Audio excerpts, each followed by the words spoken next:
Let second service.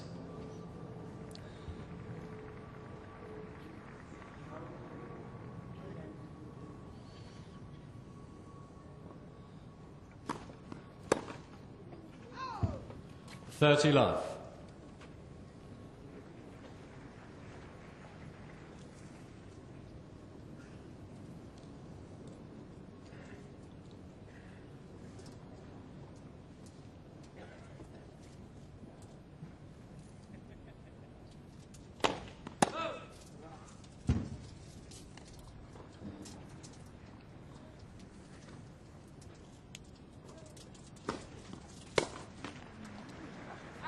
Unlucky there. 40 love. Net cord not being nice to him there.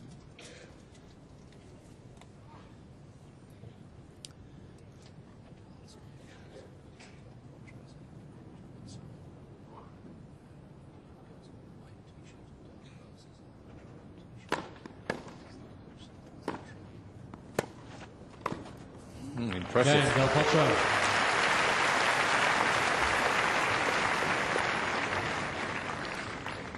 Wonderful Del Potro start. leads 2-1. Both players. Nadal, a good hold as well, very solid.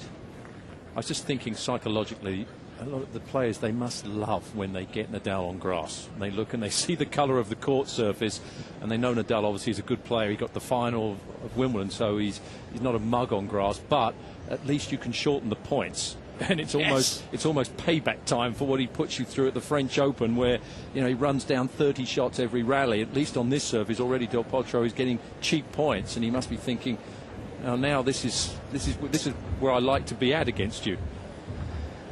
This is a bit like going to the dental hygienist, isn't it? Playing Nadal on a clay court. It's going to be long, it's going to be painful, but it's probably good for you. Yeah. Now, there on the left with the dark glasses is Francisco RIO, who is the #2 coach of Rafael Nadal, because Uncle Tony's having a few weeks off before he comes to Wimbledon. And RIO travels with Nadal quite a bit. He went to Indian Wells and Miami. Well, he won Indian Wells. He's going, I know, to the 2 American hard court tournaments in Canada and Cincinnati. There he is. He was a good player, Francisco. I like that. Coach gets a week off, but the player doesn't. Yeah, love that. Yeah. Why Does not? the coach still get paid? Well, must get bonuses.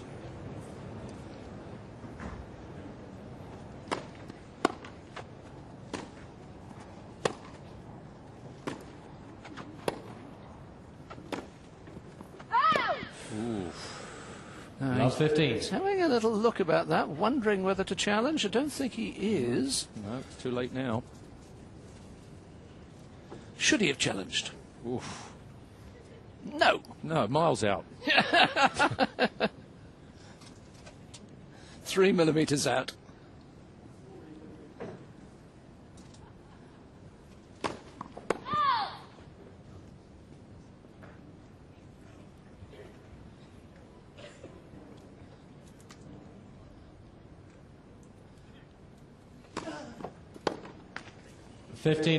It was interesting at Wimbledon and how Nadal sort of changed his court position as the matches went on. He got closer and closer to the baseline and adjusted to grass. It was the most amazing transformation, I thought, from the first day at Wimbledon to when he played the finals against Federer.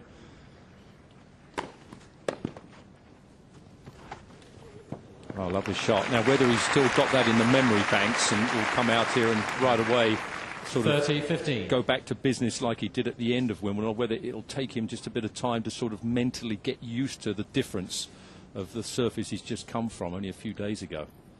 Moved up the court so quickly. He's such a great athlete, this young man.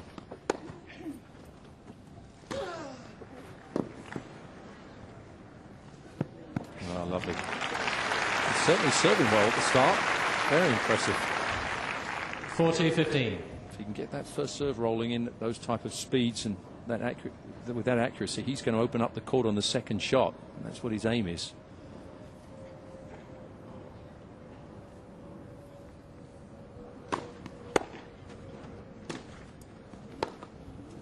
Game, Nadal. Well inside the baseline again there. And we just saw with those 2 forehands, there's so much all. topspin on them. They bounce and sort of speed up off the bounce. They do. The only thing for him The difference between here and clay, obviously, is his forehand on the clay can literally get over your head, or certainly shoulder height. On the grass, it just doesn't quite get as much work on the ball, so a little bit easier for players to go up against his forehand. A little bit.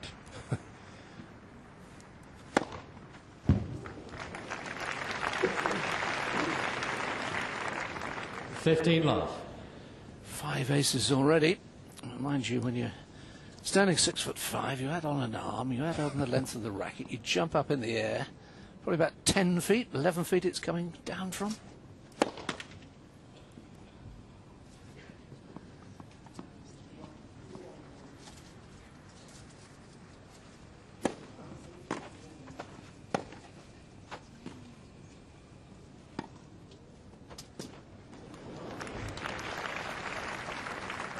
$30 love. I'm not sure if he, on that first slice back in Nadal, whether he was trying to draw Del Potro into the net or if he just mishit that a bit. That was a bit of a strange shot because it was neither here nor there, really.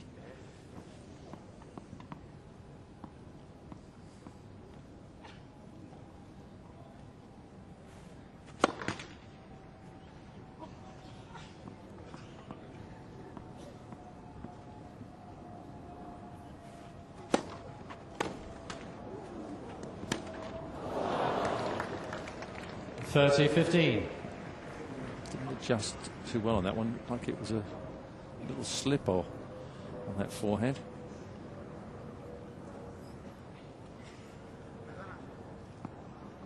Didn't quite adjust properly on this one. Yeah, just wasn't quite sure of his footing.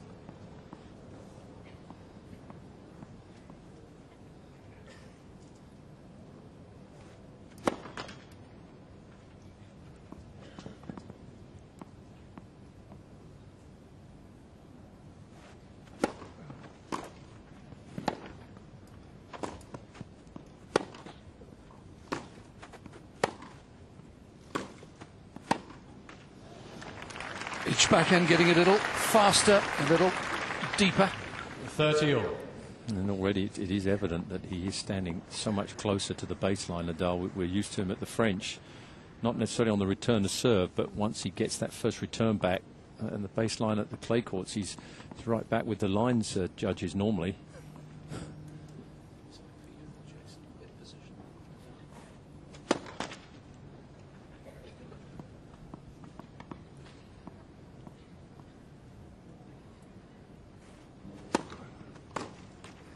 A 40-30. little bit of extra bite on that second serve from Del Potro. An extraordinary year in 2005. He started it ranked 1,077. By the end of it, he was 159. 900 places he jumped.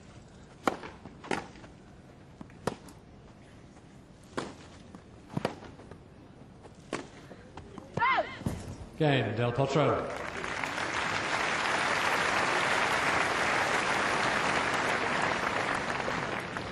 Del Potro leads 3-2. First sets.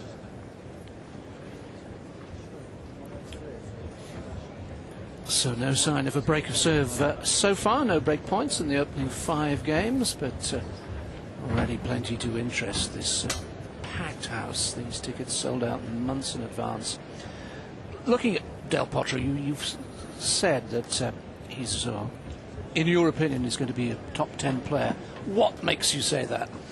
Well, I think you have to look in today's game. You have to look at weapons, big shots. And Del Potro, they say that you have to have at least one big shot. Well, he's got more than that already. I mean, he's got a massive serve, huge forehand. The backhand is big as well.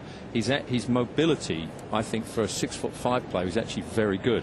And already you can see the way he's adjusted on grass. I mean, sometimes he looks a bit awkward, but at 6'5", who wouldn't?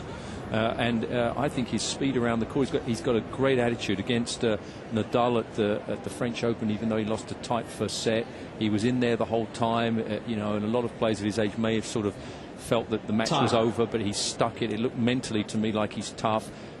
The rankings that you just said, the way he moved up that far in 1 year, so he's someone that obviously is a good match player, very good match player. And I think when you look at all the weapons he's got in his game, he's a great shot maker.